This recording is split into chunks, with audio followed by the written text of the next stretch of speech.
Michael Mazzola has just dropped 8 gigabytes of information about the Nazca mummies. We've got that and a lot more to talk about the Nazca mummies today. So get in here. This is Jack with Cosmic Road. I talk about UFOs and the paranormal. Please hit like and subscribe and let me know what you think in the comments below. Yeah, okay, so this is, I got this alert from Gonzalo Chavez. He says, in case anyone is interested, here are 8 gigabytes of medical data on the Nazca mummies. Thanks again, Brokeback UFO. And Brokeback UFO is Michael Mazzola, alien rights activist, director of Unacknowledged, Close Encounters of the Fifth Kind in the Lost Century. So I believe that is the Stephen Greer, producer and director, who talked to Gary Nolan about the Atacama body. And Gary Nolan was saying off the record that the Atacama body is real. Was not the result of a bunch of genetic disorders, making it human, that in fact it was something else. I believe that's Michael Mazzola. Correct me if I'm wrong. But that's really interesting because the Atacama body might play into all of this because Atacama isn't all that far from the Nazca, or from the Paracas region. So, yeah, where the elongated skull beings are, right? And the Atacama mummy had an elongated skull. So, very interesting, the connections between all of this. Also, if the Atacama body is legit, if that's a genuine specimen of an NHI of some sort. One of the most interesting things about that is that it is a recent body. It's not that old. It's a few decades old, apparently. So there may be still living beings from that species running around Peru. So, yeah, very, very interesting. Very, very interesting stuff here. But, okay, so Michael Mazzola has dropped this on Dropbox. 8 gigabytes of tridactyl information. Bodies known as Clara and Mauricio, and you can get all these x-rays and scans.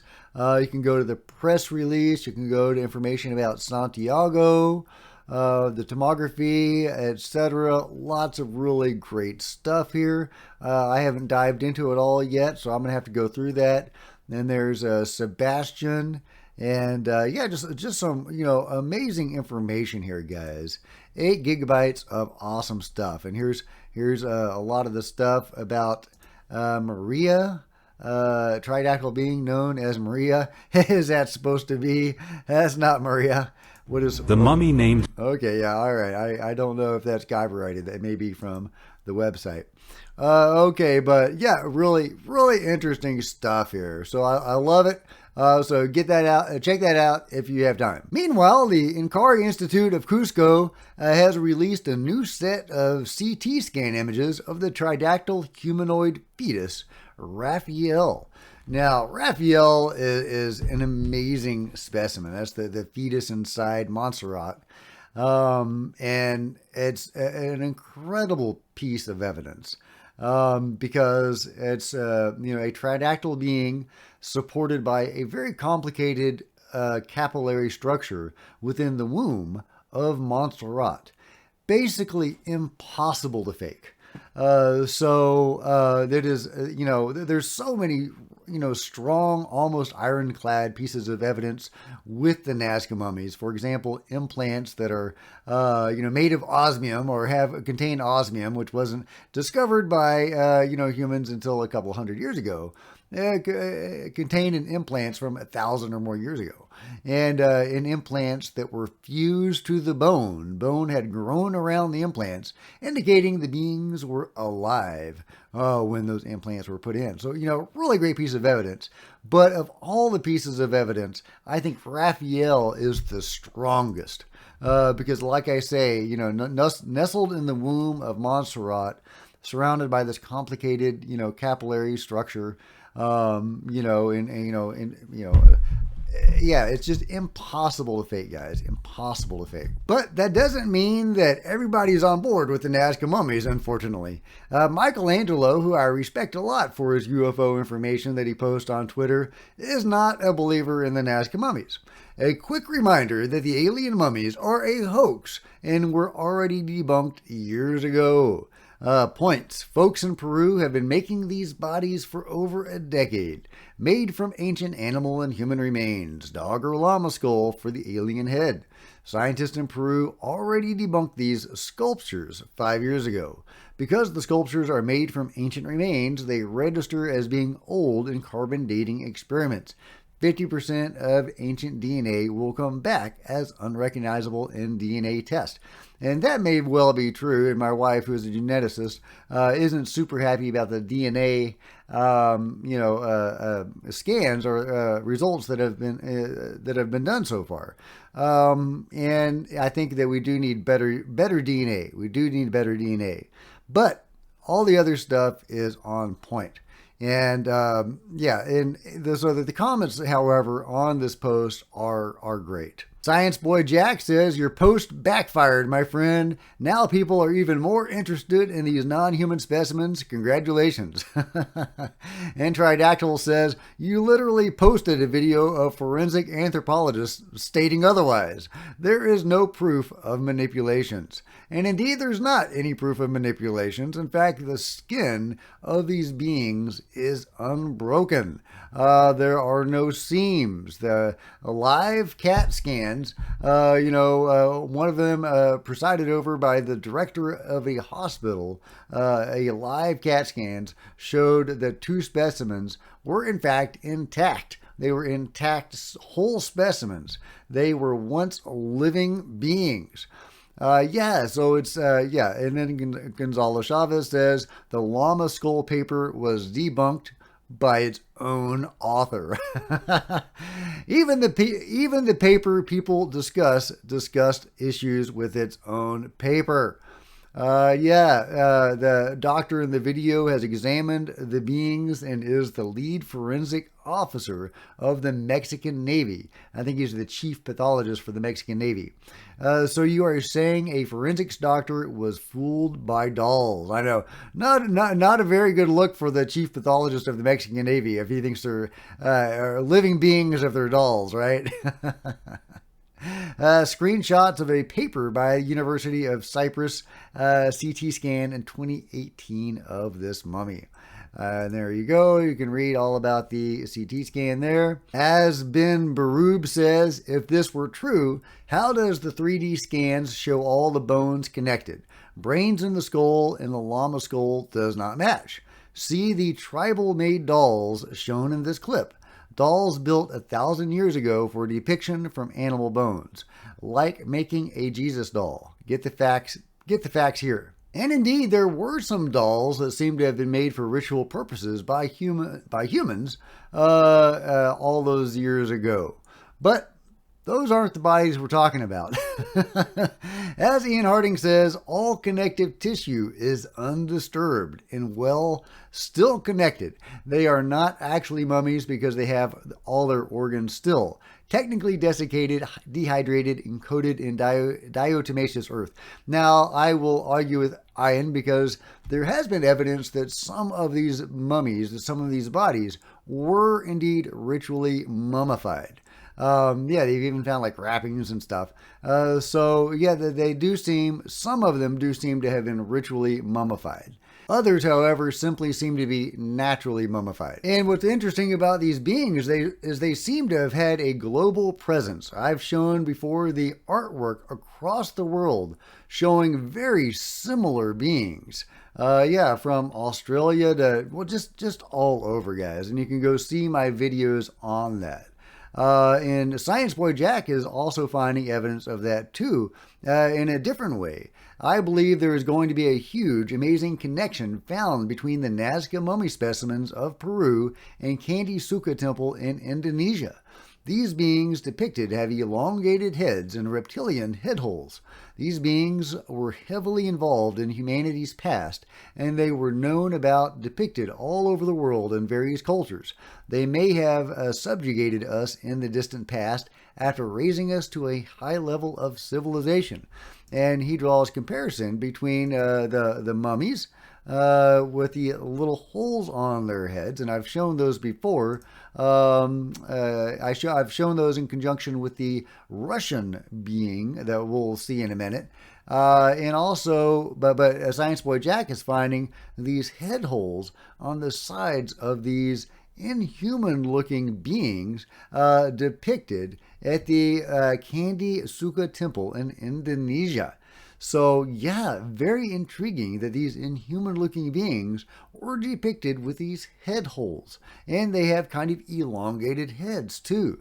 So, yeah, what do you think? Is this evidence that the beings were over there in Indonesia? Seems credible to me, I guess. They do have human features there, that mammalian features with the breast and everything. I don't know if the Nazca mummies had that, but maybe the more human ones did. But yeah, very interesting point from Science Boy Jack. Now, getting back to the Russian alien, Vlad the alien has an interesting post about this. But yeah, the Russian alien is very interesting. And we'll get right to it. There is the being right there, supposedly found in the snow, a dead being that also has little holes in the side of its head. Very interesting, and it is about the size of one of the Nazca mummies. So is this a Nazca being or something very similar? Is this what it would look like if it were alive? Okay, well, let's get into Vlad the alien's post on this. I may not read the whole thing because it's pretty long. But he says, if you've ever wondered how fresh Nazca mummies would look like, wonder no more. Before you comment hoax or old news, read the context. The Siberian alien, I said Russian, but I meant Siberian, was filmed in 2011 in Buryatia. I said that right. Russia, southeastern Siberia, by a group of local teens. They claim that the dog smelled the body and led them to it. It quickly became a viral sensation which alerted the local authorities and prompted a police investigation. The official story is that the body turned out to be a convincing fake made from chicken skin and breadcrumbs. The vast majority of people bought this explanation and lost interest, but the gatekeepers couldn't foresee that the Nazca mummies would be discovered and presented to the world 6 years later. This discovery brought back attention to the video, as it is showing the same being. We shall use this event as a case study of deception and cover-up tactics often used by gatekeepers. First, let's start from the obvious. The chicken skin body is almost certainly a replica of the original body shown in the video. And I've talked about this before. There is some evidence for that. The footage went too viral. The footage went too viral. People demanded answers and wouldn't be easily satisfied with blatant dismissal. So the gatekeepers had to create a fake body, which is convincing enough to fool the majority of people who lack proper attention to detail. They visited the teens and made them an offer they couldn't refuse, and they had to play along. Yeah, it's chicken skin and breadcrumbs, or your life. Yeah, I would probably go with the chicken skin body too. Then the clueless media would keep spreading the hoaxed alien story. Journalists who interviewed the teens would become unaware disinformation agents. However, upon closer examination, it is obvious that the hoaxed chicken body is not the same and has a completely different skin texture. Eye socket is smaller and the head shape is more round than oval. And that, of course, is the original from the video. And this is the replica that was shown to the press to debunk it. And indeed, you can see differences in the color, the skin texture, and the head shape. So yes, it's a very good replica made out of chicken skin. A very good effort at debunking. But it does not seem to be the same body. But, let me know what you think in the comments below. The same tactic was used by the Peruvian Ministry of Culture when they confiscated fake Nazca dolls in airport customs and proceeded to study them, pretending that they were the same bodies which were presented in Mexico. This is a classic bait and switch technique used by intelligence services, and it relies on a simple but often overlooked vulnerability in our brains. We are very skeptical of extraordinary evidence, but are easily fooled by debunks, especially if authority figures are involved. Almost always it is accompanied by gaslighting to limit the view of the full picture, so you cannot connect the dots. Here are some additional facts which should have alerted more people earlier. A month before the video surfaced, 5 villages in the nearby Irkutsk region reported a monstrous UFO crash. The inhabitants of Abusa, Burkal, Haigai, oh my gosh. Okay, inhabitants of those places thought it was an earthquake. In some houses, windows were blown out and dishes were shattered. Those who saw the crash immediately started calling the police departments. According to one eyewitness, the sky was bright pink and he thought that aliens had arrived. The glow lasted for several minutes. Then a loud bang was heard and a strong jolt. Due to the large number of calls about the UFO crash, the operatives were forced to go to the event site. The official story is that they didn't find anything. Duh. But there you go. I'll let you rest. Okay, well, we don't have that much further. I've almost read most of it. Why not finish it? Why not finish it? Anyone who speaks Russian fluently knows that the interactions in the video were completely natural. There is no sign of acting. So the gatekeepers are asking you to believe that in addition to being master chicken skin sculptors, the teens from the village in the middle of nowhere in Siberia are also Oscar-worthy actors. However, the final nail in the coffin was the discovery of Nazca mummies in Peru in 2017 and their subsequent presentation in Mexican Congress in 2023. The size, anatomy, and morphology matches the bodies shown in the video almost perfectly. There is no way those teens could have known about them in 2011, so they must also be clairvoyant and can predict the future. This is more reasonable than believing they filmed an actual dead alien, right? Occam's razor. So there you go, comparing the bodies of the Siberian creature with the Nazca mummies. Very similar, very, very similar. I don't know if they're exact, but, you know, what do I know? I am not a xenobiologist, although that would be cool. That would be cool. Future career, guys, future career. And you know, there's probably xenobiologists out there, right? Area 51, those guys, the dumbs, they've probably got experts in alien biology. So what do you think? Are those the same beings, or at least maybe some similar being? With the Nazca mummy situation, there's several different subspecies to that phenomenon. So the one in Siberia could be a slightly different subspecies, or it could be exactly the same as the ones we just saw. But let me know what you think about and all the other stuff covered today in the Nazca Mummy Roundup in the comments below. And if you've enjoyed this video, please give me a big thumbs up. I sure would appreciate it. Smash the like button and the subscribe button and the bell to be notified of future videos. And go and give Vlad the Alien and Gonzalo Chavez a follow. They're getting out really interesting information, and I'll link to those below. And if you wanted to support Cosmic Road in a bigger way, you could grab a t-shirt or a merch, a coffee mug in the merch store below, or become a channel member, because channel members are rock stars, and I really appreciate you guys' support. Thank you. Meanwhile, there are plenty of other videos on the channel, and I'll see you guys next time. This is Jack with Cosmic Road, signing out.